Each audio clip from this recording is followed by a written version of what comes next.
stuff. Okay.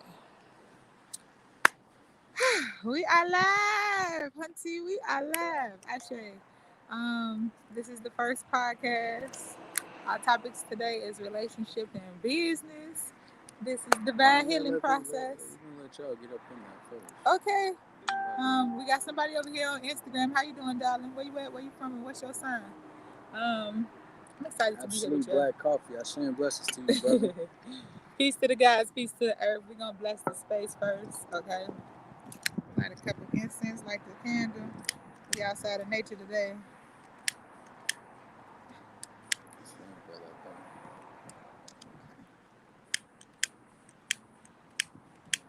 You got fire right there. Okay. So, like this follow something. Could you grab the incense? Phenomenal. How about yourself? The incense? Yeah, right here. These two. Mm-hmm. Out. No, could you light them? How about yourself, brother? Sharing abundance, how y'all doing? Hell, if I was doing any better, I need to get checked into a hospital. Okay. Yes. Give me your energy, I feed it back. What y'all thankful for? What y'all grateful for? Or thankful for? What you want to release and what you want to manifest. You better than great. Hello, my name is Sharika Horton, and I am from Illinois. I'm a Taurus. Ashe, what's up, Illinois Taurus? As long as we got breath in our body, roof over our heads, food in our stomachs. Yes, babies as blood well. Circulating through our body. Yes. Always. That's my Glendale, California code. You can turn on my phone, do not disturb. 1 second. I'm making sure we get this space blessed. I want to protect y'all. Relentless Enterprises. What's going on with you? What's up, Relentless? How you doing, Hunty? The topic today was relationship and business. I share in abundance, Enrica. Want to bless us? Here you go.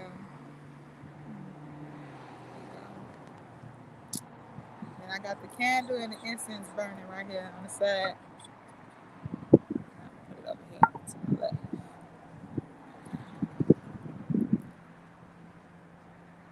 Got to protect the energy. I got the protection out here. You got a lot of devices out here. Thank you, Hunty.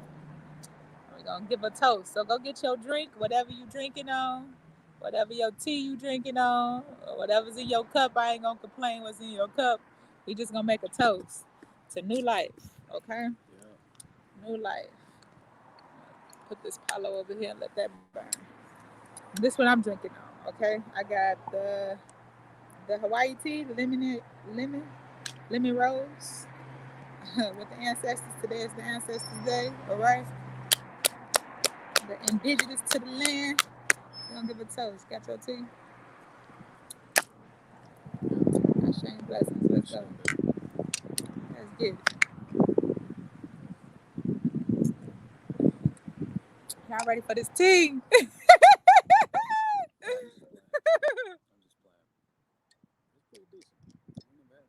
Yes. Mango biscuits, what you got?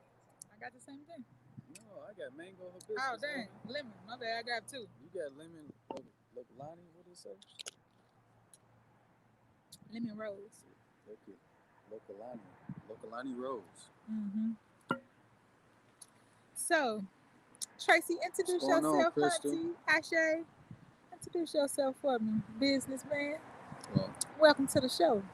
Welcome to the show, baby. Welcome to the show. I am Tracy. You can just call me Trey. So I'm gonna go by. I'm Trey. I am Divine's husband, obviously. A little bit. Yeah, so only sometimes. But well, I'm just ready to get the show on the road with this podcast. I know a lot of things that we're gonna be hitting on as the days come on is leadership, because that's something I'm really big into. Leadership and personal development, building your self-image. Like I said, this is something I'm really big into because it's something that changed my life. So I will be coming out with my ebook soon. Hopefully I get it finished between this week or next week. before the end of next week. I want to get it finished, get it published. That way I can give y'all some mental jewels because I know struggling. Many of us can be struggling with our mental capacity and our ability to just be able to think critically, being able to think for ourselves, but also for girl, what is you doing? Can't nobody see that. But me. But yeah, the most important investment is ourselves. So, like I said, I ain't gonna spill the beans just yet. But my ebook is gonna be about the 7 decisions we need to make to obtain personal success, um, and those are internal decisions. Because a lot of times, we like to think of that we have to do so many things outside of ourselves, which is I gotta pay for this program and get into this avenue, go to this new job, get hired to this new position. But before any of that even happens, there's things that we need to have clarity on internally. That way, we can be real laser focused on our goals and our desires and visions in this lifetime. So, yes. What sparked you to create this book? personal development, other people, um, other successful people that they had clarity in their life. A lot of times, I feel like even for myself, I didn't have much clarity. So just being around people that like was layers of focus on what they want in life and how exactly they wanted it to happen, and they actually put the work in to actually uh, to to bring that to fruition. It's dope. It's real dope. What's going on, Yolanda? I share an abundance to you. Yes, I'm loving it. So, give us a little more clarity in regards to your 7 habits of creating success. No, I can't do that. You can't drop no gems. No, I can't. Okay, I'll give tell us you one. one. The first one is drawing a line in the concrete. Because drawing a line in the concrete, like I said, that's not that's not what's gonna give you the clarity, but it's gonna because if, for those who've heard me say it before, success is more about subtraction than addition. Mm-hmm. When you draw the concrete in the line, all the things that you had your energy going to before that wasn't serving you, that's your point to take captive of that energy to be able to move from it.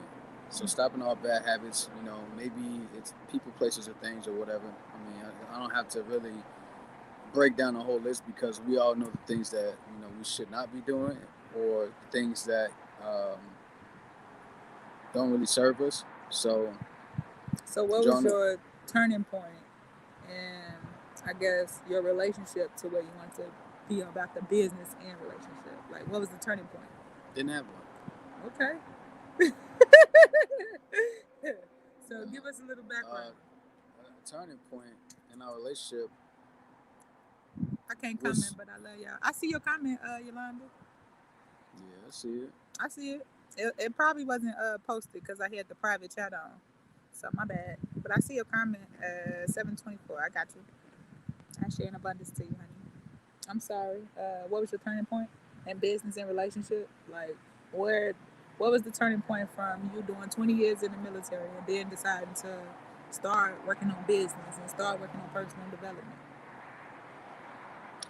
Well, I think the turning point for me was getting around different people. Like literally getting around people that were already better than me. And it's not that I was out there looking for people, but when you want something bad enough, the it's like those things will start to gravitate towards you. If you're clearing out space to be able to attract the new things in your life, you'll be able to manifest those things that you truly want, without any of the blockages. So for me, at the time, shoot, we was going through a lot in our relationship, but most importantly, I was at a crossroads in my career to where it was either getting out or continue doing 20 years because um, my 8 years of service, I consider myself very blessed and lucky, only because I was able to stay on the West Coast and California, which is what I truly wanted. So, um, for those of y'all that don't know, usually in the military, at least in the Marine Corps, when you are at your first duty station or at a duty station, you get about 3 to 4 years there, and then you cut, you break camp, you beat feet to your next duty station, right? So, for me, that wasn't the case. I got lucky enough to be a well, not lucky actually. I worked to be a tier 1 Marine, and there's like 4 different tiers. There's tier 1, 2, 3, and 4. Pretty much, if you tier 3 and 4, you got there's a lot of things you got to work on. But when you're a tier 1 Marine, you pretty much are you have a little more pull as far as where you want to go through duty stations. Like your voice would be heard a lot more versus a tier 3 or a tier 4 Marine. So, like I said, I got lucky. I picked to stay in California as my first choice, and I ended up getting it.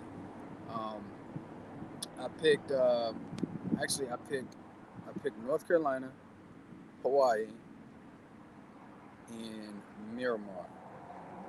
I think Miramar was like my first or second choice. But at the time, everybody was going to the East Coast to North Carolina for the specific training I wanted to do. But I ended up the career planner, which is the guy that for people who want to get jobs, it is the person. It's like the temporary agency, right? So when you go to the temporary agency, you pretty much go into them for them to help supply you with a job, employment, yada yada yada. So in the military, you go to a career planner because they're the one that juggle everything that goes on with your career, not just your career, but everybody in that chain of command, everybody in that battalion, that company, or whatever. So they can inform you on, they're supposed to be really educated to be able to inform you on, you know, your next stop, your next duty station. They can tell you about, what those jobs are about, how you line up with those jobs, and where you align in a group of other people who are maybe in your position or a similar position, as far as like being able to, being able to really move to another duty station. Because there was a lot of people at the time when I was transitioning to be able to move to another duty station in my same shoes. So a lot of people got to pick. But even those people that got to pick, like I said, they weren't really like tier 1 Marines. So a lot of times it can be a lot harder to get the duty station that you want. So at the end of the day, I ended up in California, which is what I wanted. Um, I soon later found out because I originally wanted to go to North Carolina to be with friends and just do this billet that we all just wanted to do. But I'm just glad that I was able to stay here because it led to my transition to getting out the military, which is meeting a friend of mine or reconnecting with a friend of mine that I deployed to overseas with back in 2013, and pretty much lost contact over the years. And this was a guy that I pretty much thought was going to stay in about 30 or 40 years, but he ended up not doing so. So that was like a huge turning point for me because knowing it's like people like that, and we all have them, at our jobs. We have those people that they know all the knowledge. They're like your go-to. Like if you need help at a job, those are the people that you ask for. Like, hey, even if it's somebody that you need covering for you, or hey, if you missed a meeting, this is the person that's always up to speed. This is the person that it's just there already, right? So in my perspective, he was pretty much well rounded, physically, mentally. Like he was what our Marine Corps leaders would call as like uh, a 5050 Marine, which is like they kind of rate you like your pros and cons and stuff. That's pretty much what it is. Your proficiency and your conduct. So they rate you from like a 1.0 to a 5.0. But if you rated a 5.0, you like they like to call it like you're gods amongst men. But I only say that just because of my experience with him and his influence on other Marines around him, whether they were above or below, maybe at the same level. Um, So, he had a really huge impact. And to know that he was getting out the military, that kind of just threw me for a loop because this, like I said, this was something that we all knew. He joined after high school. I joined straight out of high school.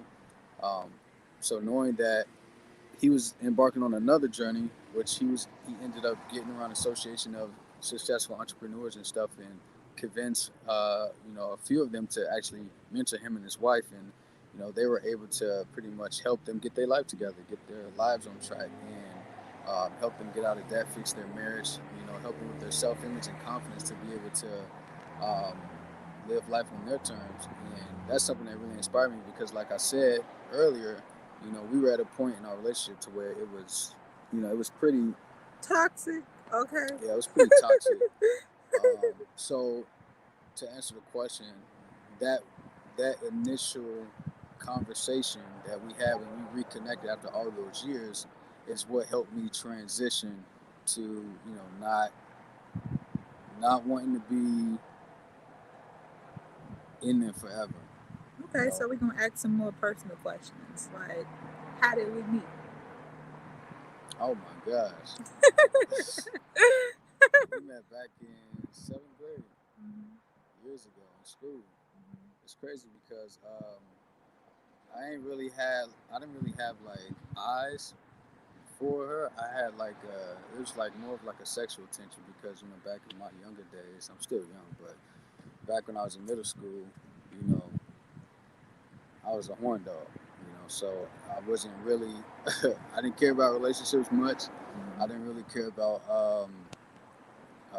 how I really treated women or men or whatever, but I was just me. I just wanted to have sex all the time because growing up and around that time, that was what was pushed.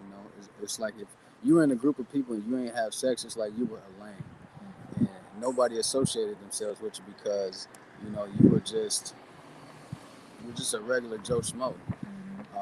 So just always wanting to be a part of the cool clique or the person that made the cut is kind of what drove my mindset, and being around, family members, being in the streets and stuff, like my dad, my brothers, and a bunch of my friends and uncles and stuff. It's like that street life was already there, but um,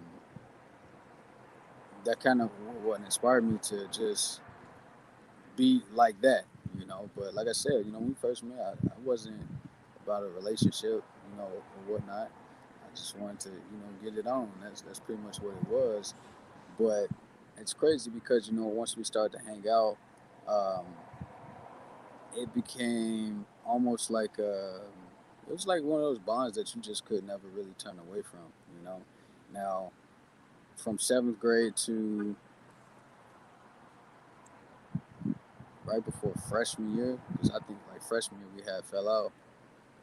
Man, up until that point, everything was glitter and gold. Like we was just, man, just the best of friends. It's crazy because even in 7th and 8th grade, we would walk around in school, and people would say that, "Oh, you guys are gonna get married, yada yada yada."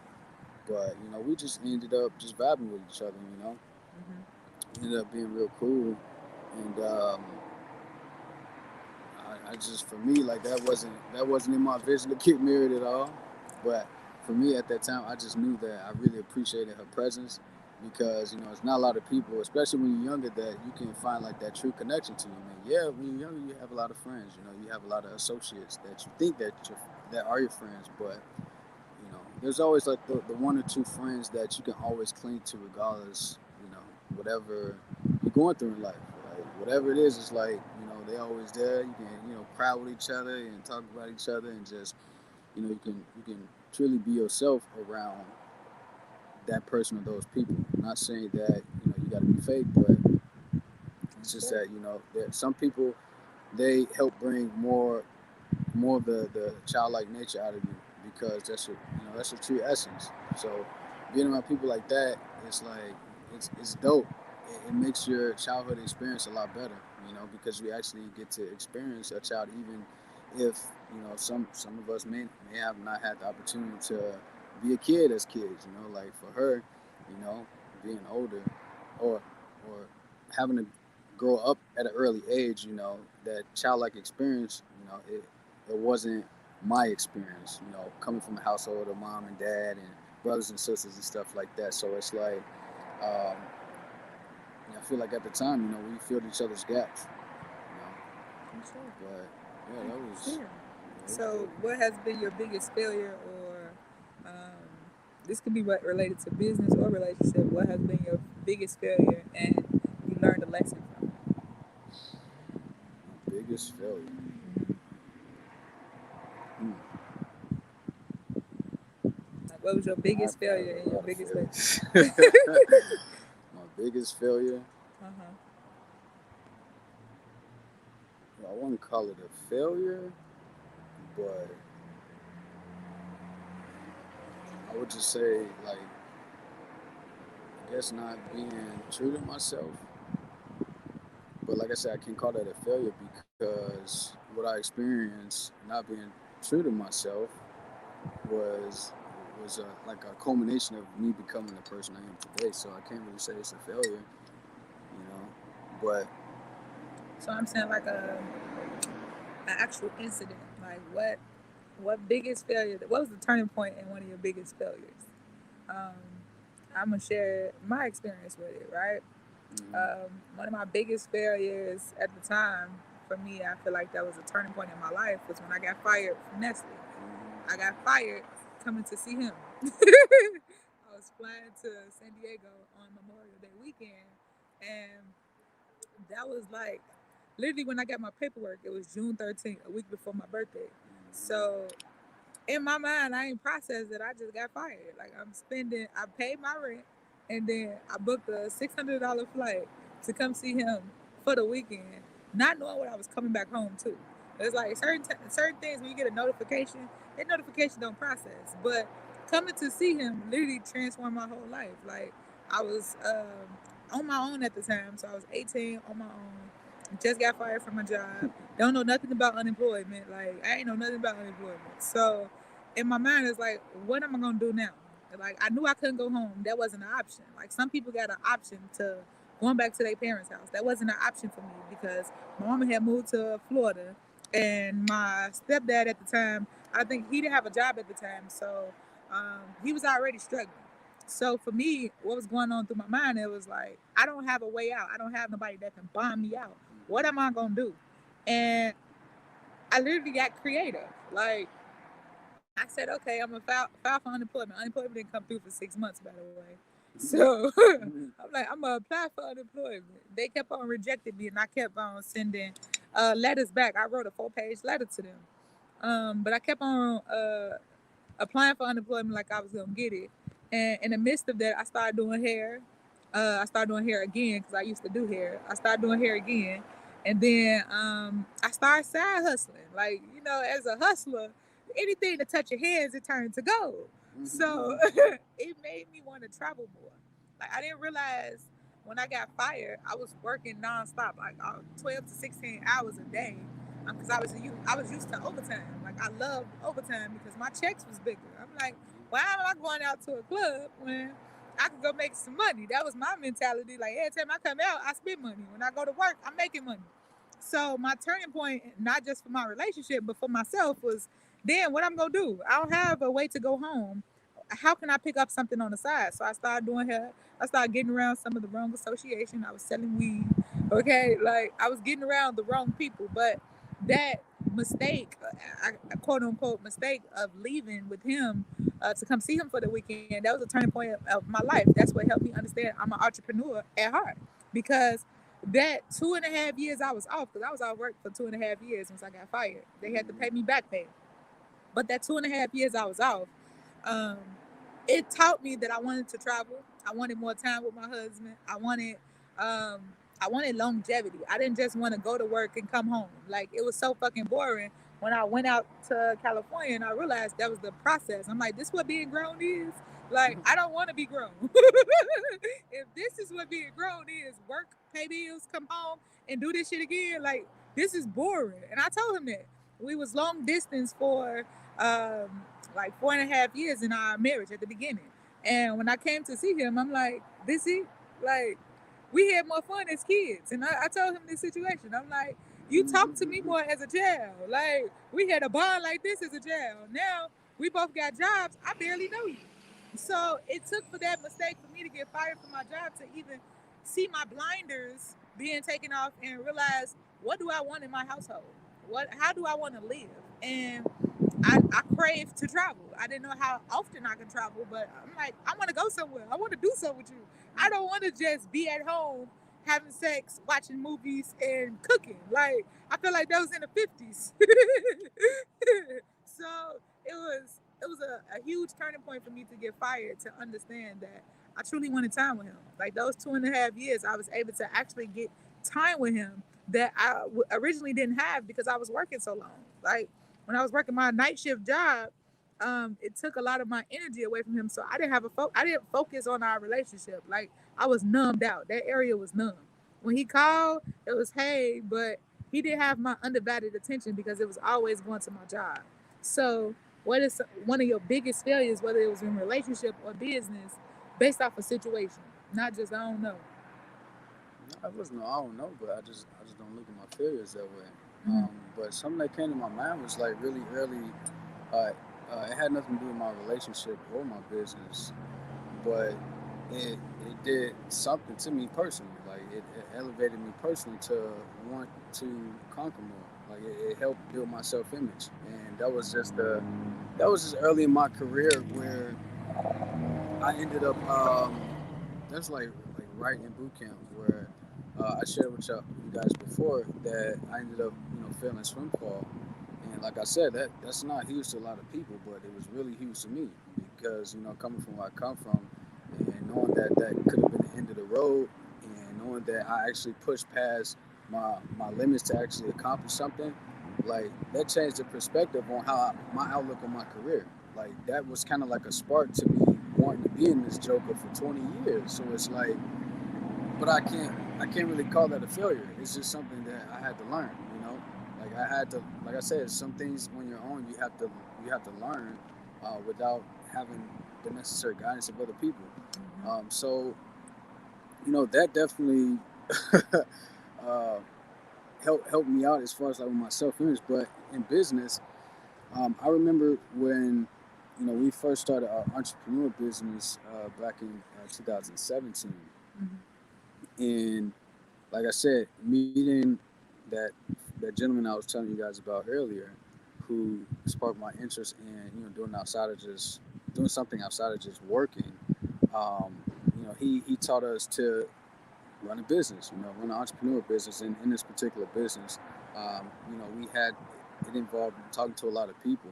So I've had like a lot of failures in that, I would say, because I just it's something that I kind of thought that my reputation in the military was kind of just gonna bleed over into a business, because you can look at somebody that's doing good in a particular area, and you think that that person is, you know, if they were to try something else, oh, they got that in the bag. But I realized, being in the business to where you have to be selfless, um, that took a huge hit on like my self image and my pride and ego, because at one point, yes, I was motivated to not work a job. I was motivated to retire my wife. I was motivated to get around a different association, have better habits in my life, to be a better version of myself. But at the same time, when it came down to doing the work, it's something. It was like I wasn't aware that when it came to being successful at the time, that it's gonna take failure after failure after failure after failure, and failure in this business, uh, for me was, you know, whenever you would, I guess, prospect somebody and you would get a no, um, how I received that was that failure to me, because it's something that held me back. Like it's like this. Say you see somebody doing something. For instance, him and his wife, they were doing something, they were really successful at it. And like I said, you have a new mindset to everything that's transpiring. You think like, well, okay, I'm doing all this as well, and nothing's working out for me.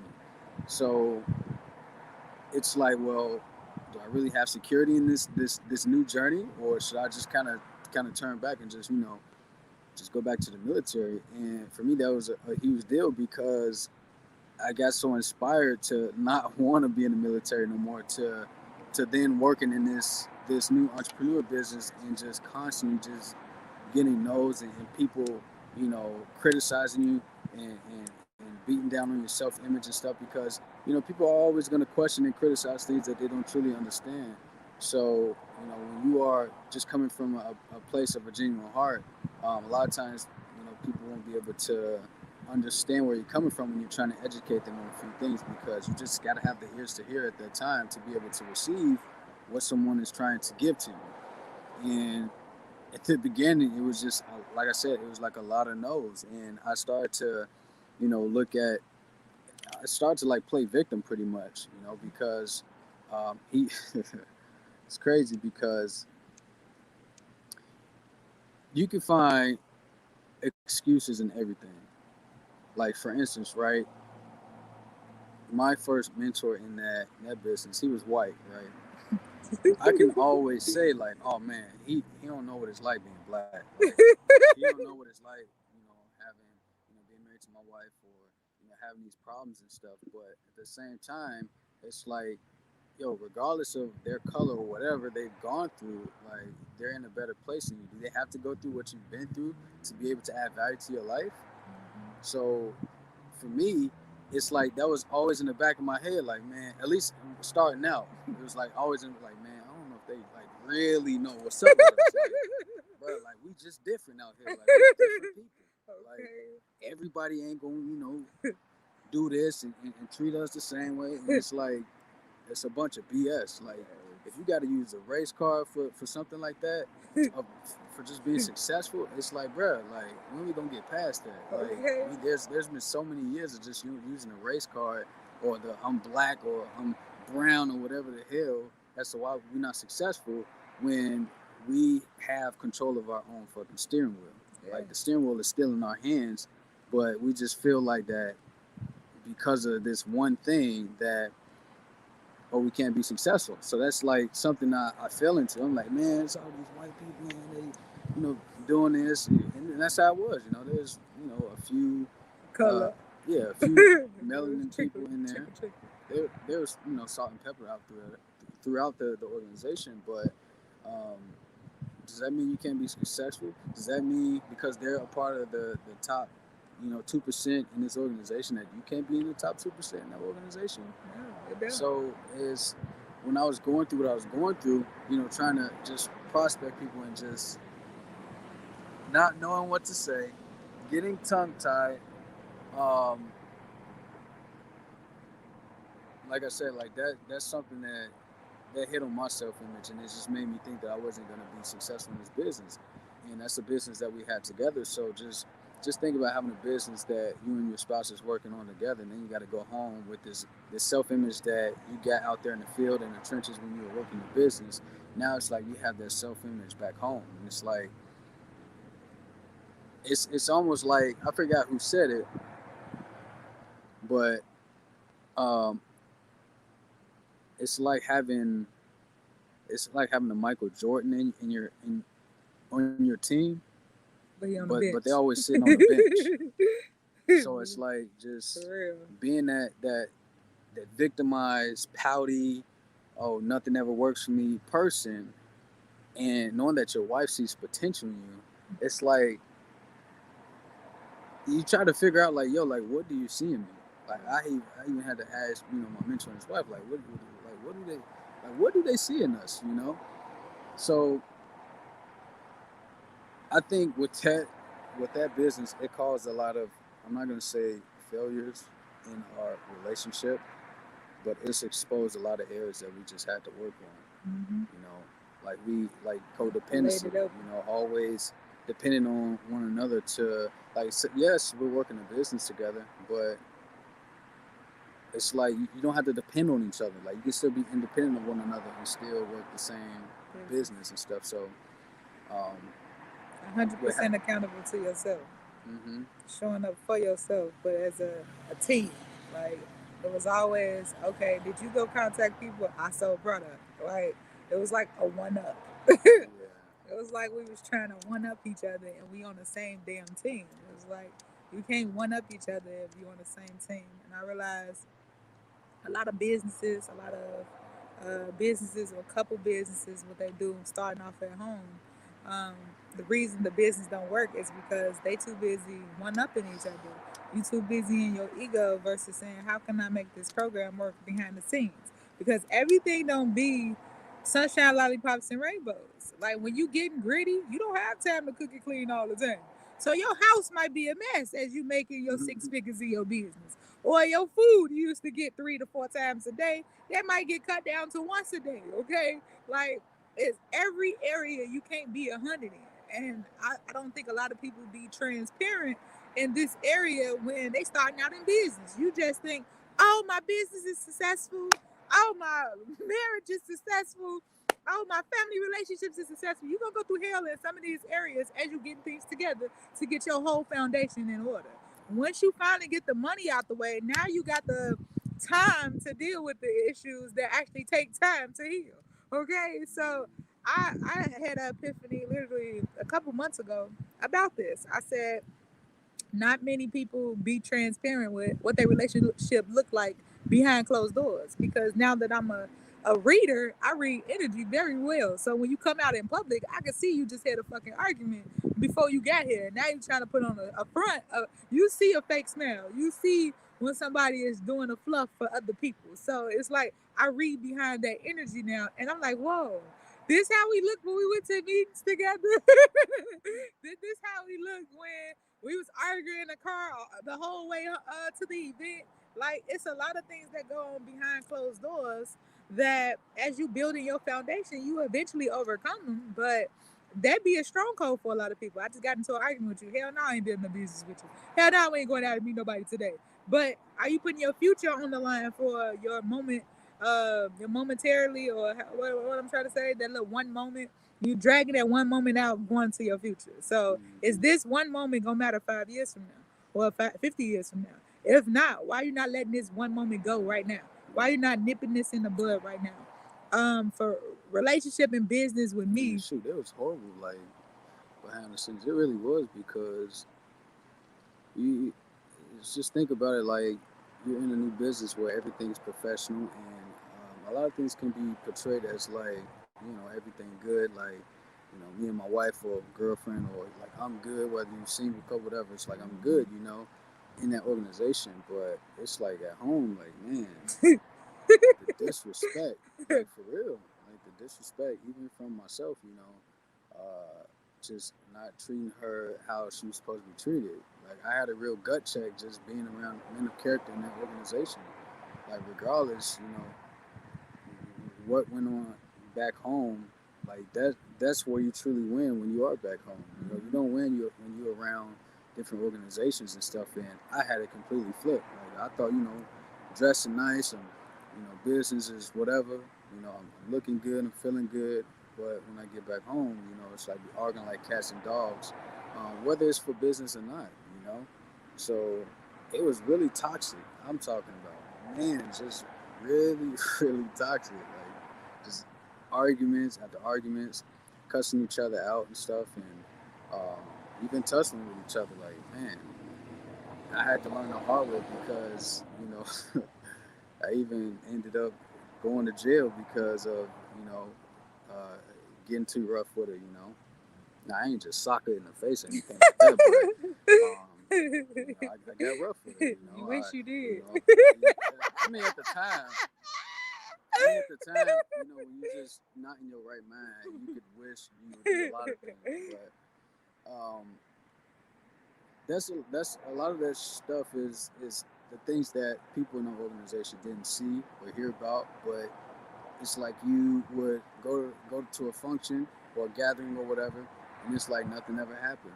But you could always tell when we were going through something, especially when you know unity is really the thing that's harped up on, and you see you over there and your wife over there, and it's like y'all when y'all sitting together, y'all barely even like paying each other any mind. How you respond to each other, like you can just notice a lot of things about us, just because of what we had going on back home, and we had to go through that. But I feel like as a man, I had a lot of fears as a husband because I wasn't putting my wife first.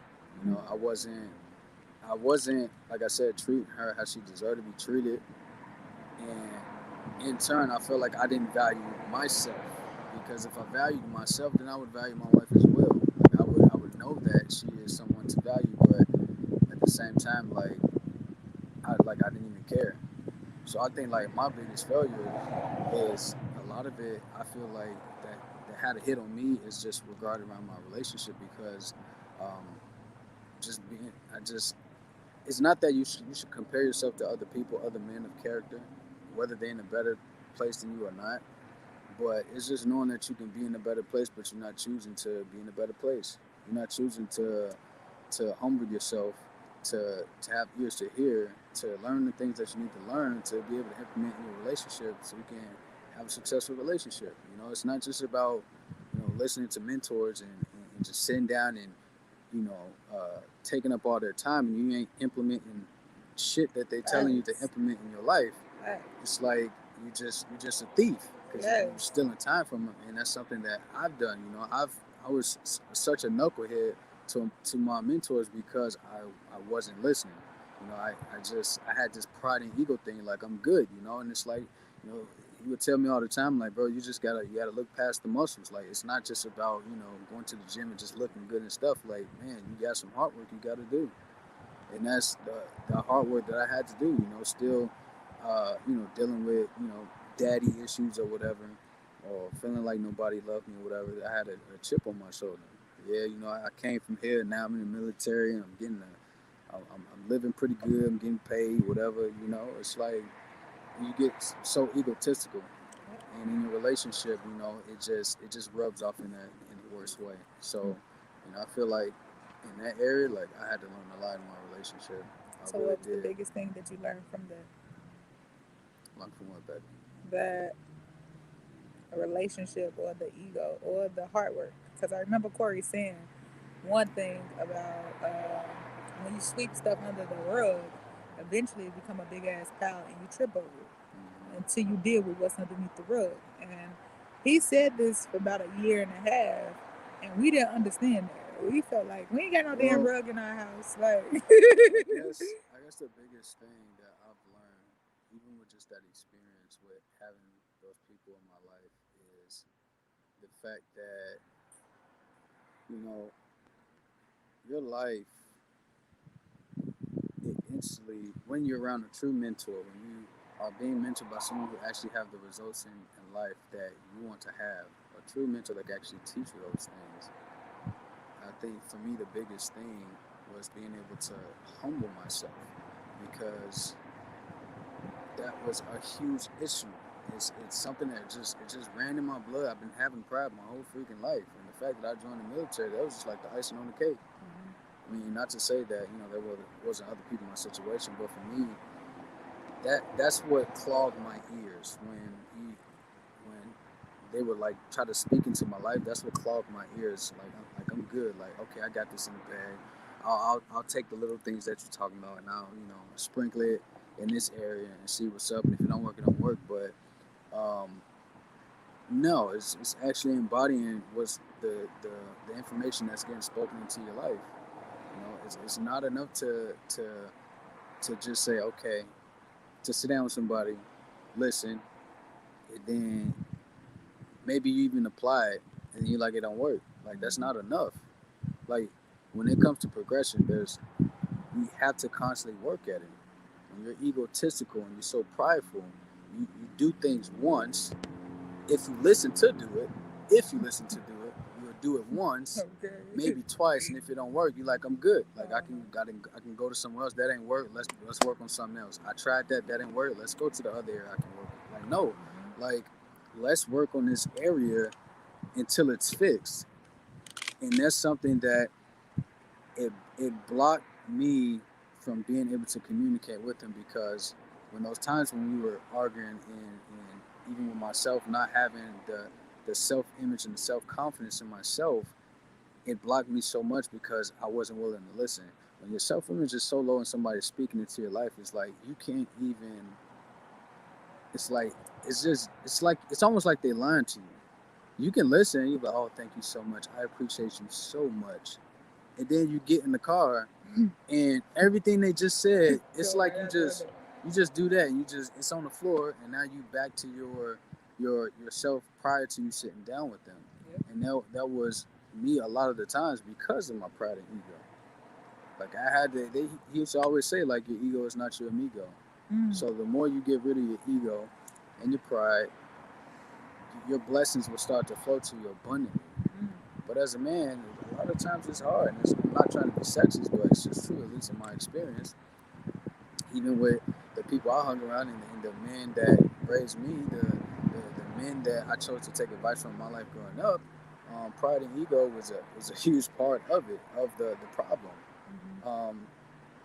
But that's not something you can use to try to make a solution out of.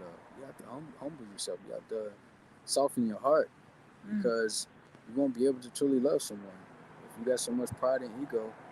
There's times when my wife would, a lot of times, I ain't gonna even say like times as if it was just a few. Like it was almost like all the time my wife would ask me to do something, and it's like I would say like why don't you do it? Like you can just, yada yada yada. But bruh, it's not. I don't even care if it's the remote, right? I say that because that happened a lot. She'll ask me to pass her the remote, and the remote it's like a foot away from her. All she got to do is just reach her hand and grab the remote. But at the same time, regardless of how stupid you may think it is, it's not about how stupid you may think it is. It's about serving your wife. I don't care if she asks you to grab her phone and it's right in front of her. Like, what if she caught a cramp trying to grab her phone and you ain't even know, but you like, why you can't just like just do that? Like, bro, it's right there. You can just, it's like I said, even I say that as a joke. That happened for real, but it's similar situations like that to where she would just ask me to serve her and I wasn't willing to be a servant husband. So, and a lot of times when you're in a business like that or in a relationship, like that bleeds over into all the areas, all the other areas. When it comes to sex, when your wife is asking for things and you're not serving your wife, you're not being a husband. It's like you married, but you're still playing hard to get. Why is that the case? As if this person hadn't already earned your last name already, like you hadn't already earned, and vice versa. Like you earn their respect. Like why y'all in this quote unquote holy matrimony if y'all not going to act as such? So, for me, I know I had a lot of work to do in that area because well, I can't blame that. Oh, the fact that I didn't see it growing up. Of course, I didn't see it growing up. A lot of us probably didn't see it growing up of knowing what a successful marriage looks like outside of our freaking grandparents. A lot of us have grandparents that, if they're still alive, they still married, and they're probably the only ones that's married in our families. Everybody else got boyfriends, divorce, and still call themselves whatever. But like a true marriage, people that's just stuck it through for years and years, like and still can laugh together, can truly value each other's presence in that time frame. It's like I'm not gonna say it's dead nowadays because there's still a lot of people that um, like they know what that life is like, having a successful marriage and stuff like that, right? But like I said, a lot of us don't know what that looked like, and it wasn't until I got around a different association. So what does that association look like with influential people? What's 3 of your top influential people that help you migrate to where you're at today? 3 tops.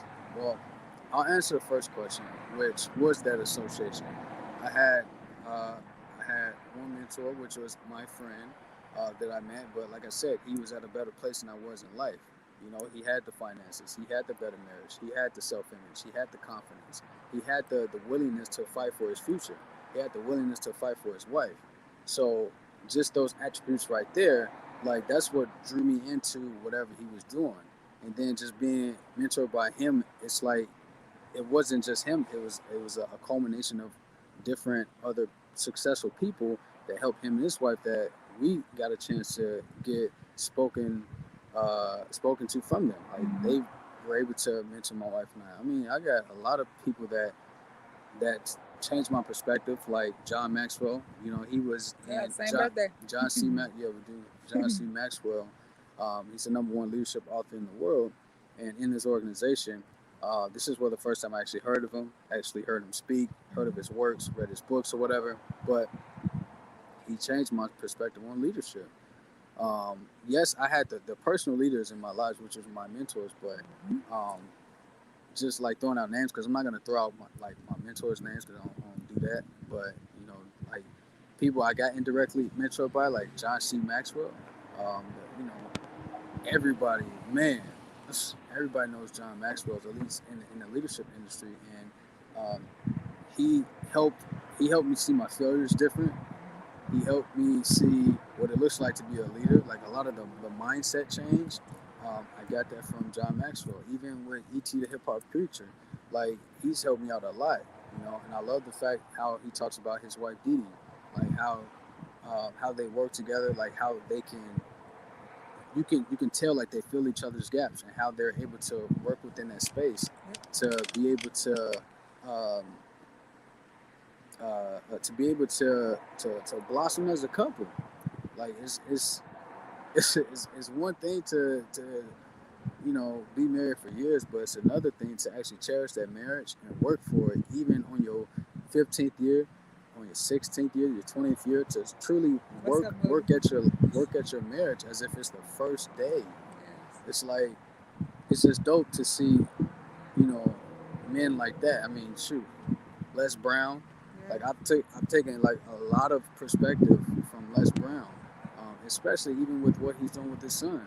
Like how he taught his son to grow up to be a leader just like him, and now his son was making he was making a lot of money at the age of 14, all because of the influence his father had on the world. That directly in turn he was able to influence his son because he raised his son, being in his son's life. So it's like, I mean, I can throw out names and names. You can look these people up, and you may get value out of them. But like they truly impacted my life, just because of their example and their influence on people. I've always wanted to be a person of influence. I just didn't know how I was going to uh, make that happen. So it's like a lot of times you can have opportunities to make that happen, but you don't take advantage of it. Who's to say? Because I've been approached with that organization before, with the entrepreneur journey. That same organization, we've been approached by it before in other organizations, like organizations that want you investing into like cell phones or selling products or whatever. There were multiple opportunities that I even had a chance to model one time, and I was like, no, I'm good. Like, I thought the dude was gay because he wanted me to model. I'm like, bruh, like, I'm good. I was at the gym. I was in one of those Under Armour shirts and stuff, and I'm like, bruh, is this dude gay? And I was even asking her about it. I'm like, somebody just walked up to me talking about like some modeling and stuff. I said, let's get it, okay? I'm good, get on the draws, baby. Let's go. but look at how closed off you can be when you're judgmental. Like, it's like when you're not at a place to where you can receive, man, you could just block off so many blessings. Like, who I don't know what my life would look like had I did modeling at that time or whatever, or those other entrepreneurial opportunities. I don't know. So, what occupation? I know you talked about different mentors, and each one of those mentors, a lot of them revolve around leadership. So what occupation other than the one that you're on right now? I know you do investing and stuff like that in leadership, but what would you like to try? What would I like to try? Mm-hmm. You mean like what would I like to try? Like to be as a professional? Yeah. I mean, what I would like to try is I'm doing now is real estate. Okay. I'm getting into real estate right now. Like I've always wanted to do real estate, but I never had the knowledge. And when we first started our business years back, it was just being focused on that business. We weren't focusing on anything outside of what I'm doing now. Like I wasn't focusing on cryptocurrency. I wasn't focusing on real estate or developing my own leadership platform or building my own courses. That way, other people can emulate off of. They can actually use this system to help themselves, like help me. Like I wasn't thinking about that. I was just thinking about building this platform. This platform was, you know, you have part ownership on it, but it's not like something that's yours that you can put your last name on. So it was a dope experience, but yeah, real estate is something like I said, I'm doing now, and I'm excited about it because I've always wanted to do it. I just never had the time to really focus on it, the mindset. Um, Real estate investing, period, in my opinion, is the way to go. I'm not a financial advisor, but you know, we've done a few things financially that um, some people would deem as us being financially sound, but it's all because of the people we chose to get around. They taught us what it looks like to actually get out of debt. It's one thing to get out of debt. It's another thing to stay out of debt. So having a mindset around your finances, financial literacy, being taught about real estate, annuities, mutual funds, like estate planning, life insurance. Like ain't nobody teaching you this in school, but it's something that I was able to learn, you know, with these entrepreneur adventures. But real estate is the next thing. It ain't the next big thing. Real estate been popping. Like there's so many billionaires, like wealthiest people has a lot of real estate. Somebody will always need a place to stay. I say. So, what are 3 books that you can recommend our audience? I know we closing out here soon, but what are 3 books you recommend my audience and why? Ooh. Failing Forward by John Maxwell is a great book because it like I said, he changed my perspective around failures. Because a lot of times you can fail in life, you can make a mistake, and you feel like that's it. Like I'm stupid. It's like even that first thought you have when you do make a mistake, like that's important. Like it's when you make a mistake, oh I'm stupid. Like it's not saying that you're stupid because now you're programming yourself that when every time you make a mistake that okay this is how you should respond. But he really changed my perspective around the way I thought about my failures and how I looked at them. Failures are a good thing. You're not a failure, but failures are a good thing to your journey. It's a good addition to it because without it, you would never have a story to tell. Like you just have a boring story that no one would want to listen to. Um, he has another book, I think it's called Make Today Count. It's 2 of them. They have a similar title, but they pretty much revolve around the same thing. Make Today Count. Um, but Today matters. The other one is make. I was talking about Today Matters, but the other one is Make Today Count, I believe. But they have similar information. It's pretty much you're stopping your procrastination in your life. Just like when we were building that business, like there were so many days where I procrastinated. It's like you can do something, you can be consistent at something, and then when you start getting results, it's like that's the time you think you need to let up off the gas. When that is the most important time. That is the most crucial time for you to move even further, for you to push even harder, for you to get the least amount of sleep, for you to just be a freaking zombie about your dream. Like you just got to be all in with it. So that book is talking about pretty much the compound effect is actually a good book as well, which I recommend. Actually, that's a good book to start reading. But he talks about the compound effect of conquering the small things that over time they're going to end up being these really huge they're going to end up making really huge differences in your life. It's just like that Navy SEAL.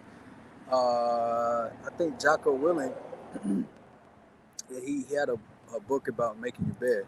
Some of you probably heard about it, but it was just about a small habit. This small habit that you do on a consistent basis is going to have a. Let me see. Oh, my bad. She cut off the whole thing. My bad. But it's the small little habits, areas in your life that you can be consistent in every single day. That's going to make the biggest differences in your life because you're being consistency. Can you hear now? Consistency is going to win all battles. I don't care what it is. It's just like if you ever seen, Can you um, hear now? like obviously you got a rock, you got water, right? You throw them at each other, the rock is going to go through the water, right? But I don't know if you ever seen a solid rock having water drip on it. Now, obviously, over time, people don't believe it, but this rock will split because of the corrosion and the deterioration that the water is causing to that rock is going to cause it to split over time. Now, it may not be, you know, in a month. It may not be in a couple months. It may not be in a couple years. It may be longer than that. But eventually, it's going to split the rock in half. It's going to cut it in half. So it's those little things that we focus on a daily basis that's going to cause the rocks in our life to split. That's going to help us reach our breakthrough. So that is a great book. It's called Today Matters. Compound Effect is also another great book. Um, a lot of entrepreneurs, people who are like really successful, they will recommend Compound Effect. Like I said, like it just harps on the daily activities. What are you doing today that are going to ensure your future in the next 5, 10, 15 years? Because your success, it starts today. It's not when you have the money. It's not when you have the status. It's not when you're in a better position. It's in the position that you're in right now. So another book is How to Win Friends and Influence People by Dale Carnegie. Um, and that book is, I'm thinking of another book actually, too. The Go Because they Giver. have no. Yes, the Go Giver. It's two. There's It's the two Go of them, the Go Giver Giver and the and Go Go Getter. Getter. Anyway, they both are similar information, which is why they both kind of um, popped up in my head. Um, but how to friend, how to win friends and influence people, like how to truly influence people, how to have a conversation, how to truly attract people to your life, being selfless in the conversation, showing people that you actually love them by, your eyes, the way you talk to them, your body language, your handshake. Um, a lot of things in that book will teach you just how to be selfless in your community. It's like what my mentor used to always talk about.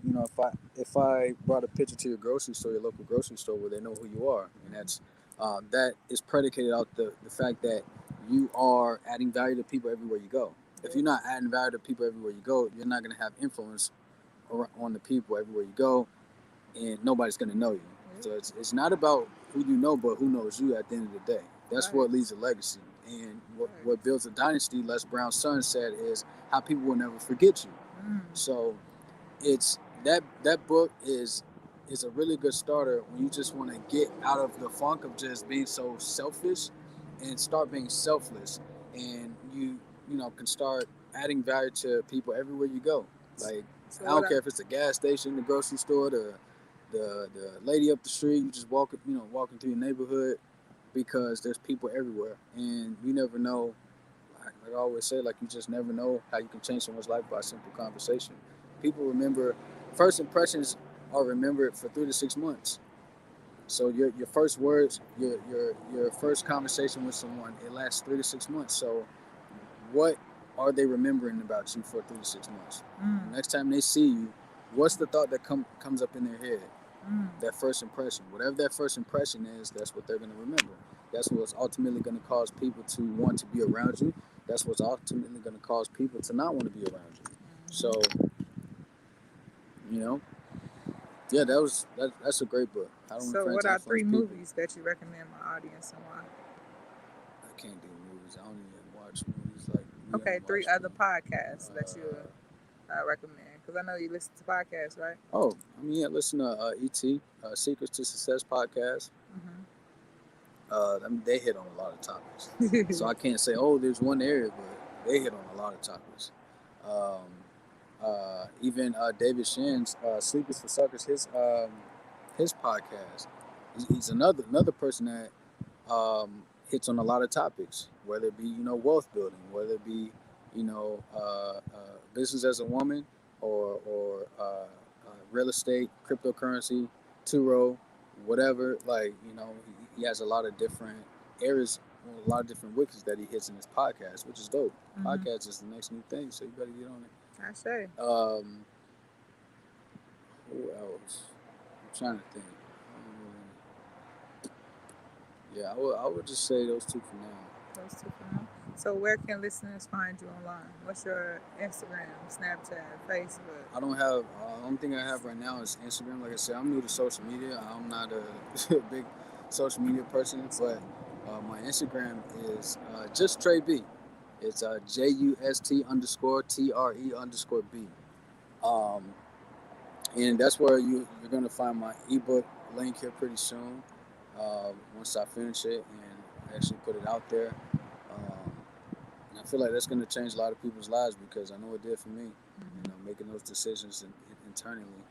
Um, that's it's important. It's a lot of decisions. If you don't have clarity in your mind, you won't have clarity in your life because you'll just be running in circles, running in quicksand. And you may have results, but that doesn't mean they're going to stick. You know, it's about making the results stick. So having clarity is a very, very huge deal. Very, very huge deal. Even with my mentor right now with Van Taylor, like that's the biggest thing I'm getting from him is having clarity in your vision, having clarity in your dreams and your goals and your inspirations, having clarity in the people you want to impact. So Facts. Even with David Shands, that's my mentor right now. David Shands pretty much helped me understand you don't have to have all your shit together, all your ducks in a row to start. Like he let me understand that no matter where you at, you can always get better and improve from where you at. Not I gotta add all this stuff to my cart in order to improve. So just having an hour of his private time because it's like 10K to talk to him for an hour, but to have his time and him add value to us, he actually paid us. So it was so dope. And I'm like, whoa, he added value in our life right there. It was so dope. Like, um, I'm just excited to grow. Like all of the people that we attracted to us now, helping our relationship, helping our mindset change, our heart change, that heart work. It's so dope. Like who I was 5 years ago was a just broken woman trying to find herself. But today, the healing mechanisms that we have now, and the people that speaking into our life today to help us navigate differently, it's so dope. Just the opportunity to be around these people, like being around people that homeschool their kids, being around people that give their kids their values. Like everything changed for us radically on the bar. And I know 5 years ago for me, my relationship was in another place. My relationship with myself was in a whole other place. How I looked at life was a whole different thing. But now today is like so much is changing that I don't look at life just for myself. I look at life for generations to come. I look at how can I add value to people every single day, or how can I add value to my household every single day. Servitude. Like I used to be selfish, even with my husband. So I learned a lot from him today. Like years ago, that I took him for granted. When he used to share information, I took it for granted. It went in one ear and out the other. But today, when he's sharing information, it's like, whoa, okay, I need to put that on my list. I need to pay attention to this. I need to be more aware. It's like you can always learn from your spouse or whoever it is in your life. You can always learn from people daily. And what I'm not taking for granted anymore is his perspective because he have a lot to give. So I've been studying him, okay, over the last 2 years because I've been with him personally over the last 2 years, uninterrupted. He didn't have to leave for no deployment, none of that. So we've been every day solid for the last 2 years, and it's been dope getting to know him, his personal development, his morning routine, mastering his morning routine, just his heart change, like how he look at people, how his time has been spending with his elders. Like, there's so much can change in a person. Like, your direction might not change overnight. Well, your journey might not change overnight, but your direction can change, and then that could be the starting point for everything else to change in your life. So, thank you for coming on and share with us your journey and being transparent. It was dope. And I get to learn from you every single day. I'm just so excited to. You better. It ain't free. Start charging your ass. Thank you for coming on and sharing. I know we're gonna have some more guests next week. It's gonna be real dope. We spent some personal time with them this weekend.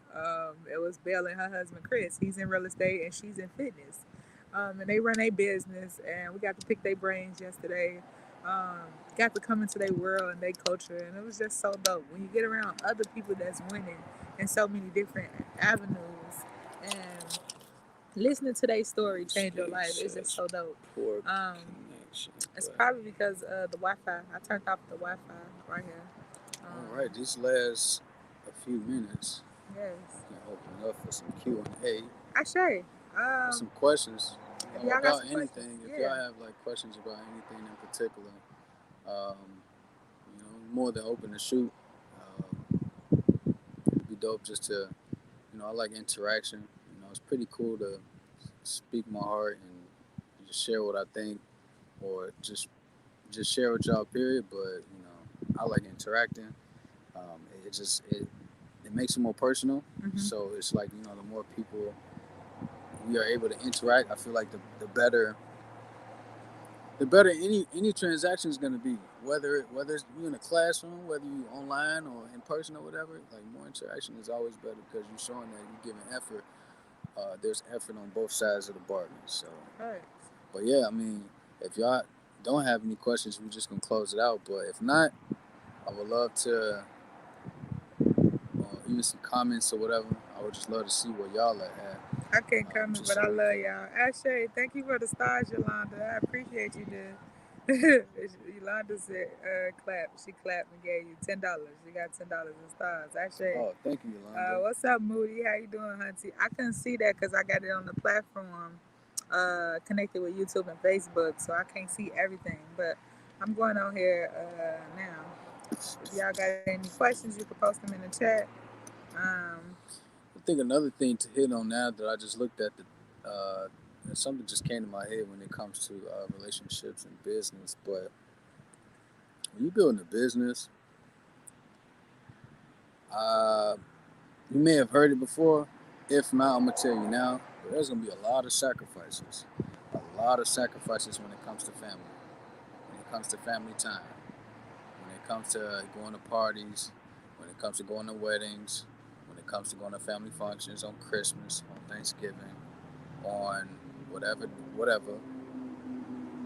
Even funerals. Like, when you are building a business, you have to put a lot of things on the back burner.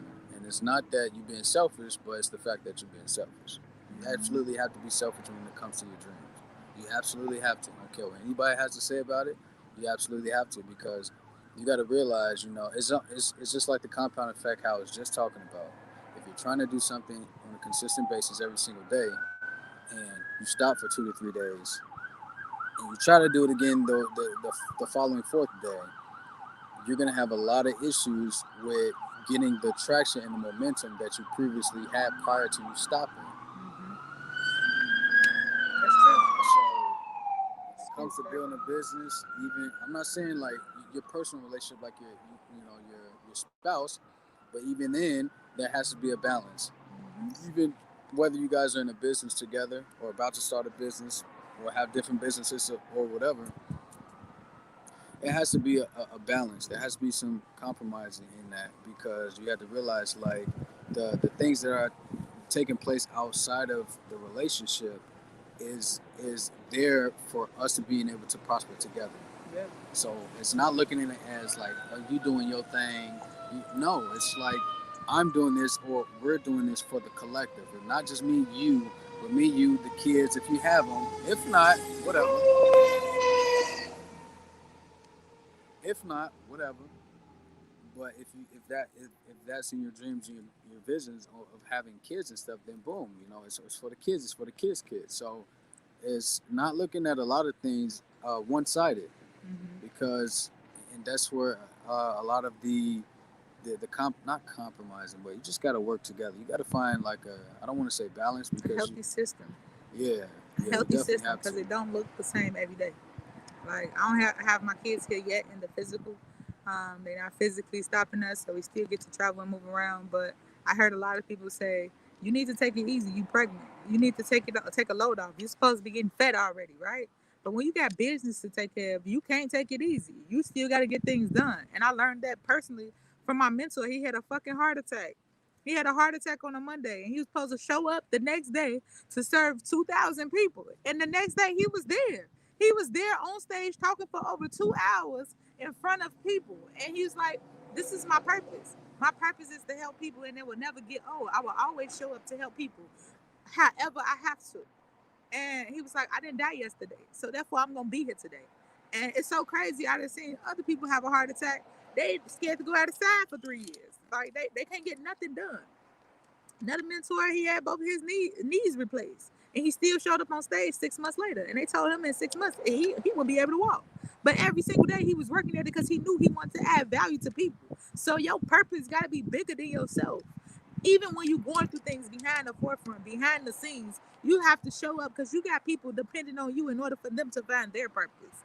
Okay, you have people depending on you in order for them to get things done. They feeding off your energy as well. We all have people we gonna serve and impact in some type of way. So when you don't show up, you let that other person down that was waiting on you to show up. You let your friend, your family, your sister, you don't know, somebody across the world waiting on you to show up because your energy is what they feeding off of. Just like I show up. I show up sometimes, y'all be like, "Whoa, I needed you today, Divine," right? Spirit told me to show up, and with me showing up, you able to find your purpose. You able to get healed that day. You able to go through life a little bit better that day, right? But if I wouldn't have showed up, what would y'all be today, right? How many people would still be here and they wanted to commit suicide, right? So we all got a purpose that's adding to that whole collective, that whole bigger picture. It's just sometimes we so selfish looking at ourselves as the end all say all, and you're not. Your story is not for you. It's for somebody else. So it's time for you to start sharing your story. It's time for you to get out your own way. When you're in a grocery store, start saying hello to people. I remember I used to be in the grocery store and I used to be quiet as a mouse on my phone. I pick up my phone. That'd be the the moment for me to go within and be a crab. Okay, I'm in a long line. I don't want to talk. Let me pull out my phone so I can hurry up and distract myself. But lately, I haven't been doing that. Lately, I've been trying to make a friend everywhere I go. I've been making a friend. I'm in line in damn Publix. Okay, hey friend, how you doing? I love your hair today. Where you from? Okay, wherever I go, I'm making a friend. Okay, I'm making some form of impact because you never know what that person is going through. Like yesterday, I was in a botanica. I made a friend. Gave her a reading today. Like it's so crazy because it started with her head not being covered. I'm like, Mama, you about to go through a lot of stuff. Your head not covered. So you need to go on a 3-day fast. She called me the next morning. Everything you just said on the expressway yesterday, I had the dream. I had this, da da da. Like I got a download to just share that information with her. I didn't know she had called me back for a personal reading and healing. I didn't know that, but I gave her what Spirit told me to tell her. Okay, so it's certain things that's coming to you. You get the gut instinct to do certain things, the gut instincts to move. Are you moving? If you're not moving, that same way Spirit gave you that download, Spirit gonna go to somebody else and give them that download so they can activate. How many times you saw something on the market, you said, "Damn, I could have made that too. Damn, I could have did this too." You look at things, you be like, "Damn, this rubber band, they making millions of dollars off rubber bands. I could have made some damn rubber bands." You got the download, you didn't act, and somebody else did. Okay, so I love y'all. I hope this transformed you in some type of way because I know it was healing for me just to hear my husband serve and be up here selfless, carving out time when he got so many other things he could be working on right now. And I'm just so grateful to have you running alongside me every single day, watching you grow. I'm just thankful for you. Okay. Appreciate the words, baby. I say. Love you. Lessons. Blissfulness. Okay. I shared abundance, family. I got a call to hop on, and then I might go live later after 11. I got a healing class to do. I'm doing small healing groups. I noticed a lot of impact happen when we do small, intimate group settings of healing versus a lot of one-on-ones. I'm not sure if I will be opening a lot of one-on-ones up again because it takes a lot of time. It's a time commitment. So I'll be doing things in small groups now versus one-on-one time. Like my time is getting tight. I love y'all. I hope y'all have an amazing day today. Peace.